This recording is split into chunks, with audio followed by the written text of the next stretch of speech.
এত বড় বিপদ হলো গো খুড়ো। আমাদের হাট তো ভেঙে নদীর মধ্যে ডুবে গেল গো।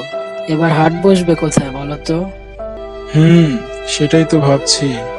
সুমন মাতবরের একটা জমি আছে বটে, নদীর ধারে, কিন্তু সে কি আমাদের সেখানে হাট বসাতে দিতে রাজি হবে? তাহলেই হয়েছে।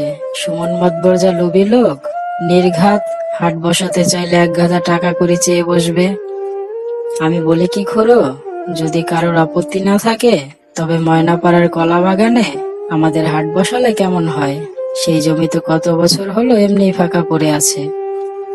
সে কি কথা রে রহিম, সেই কলা বাগান তো মেছো ভূতের আড্ডা। শুনেছি দিনের বেলাতে সেখানে লোকে যেতে ভয় পায়।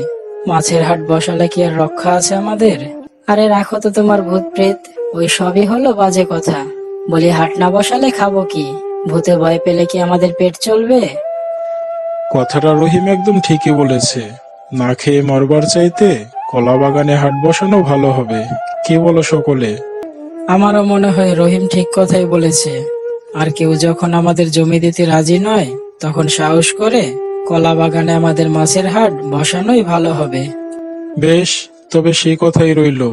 ওই কলা বাগানেই তবে আমাদের নতুন মাছের হাট বসবে, কেমন?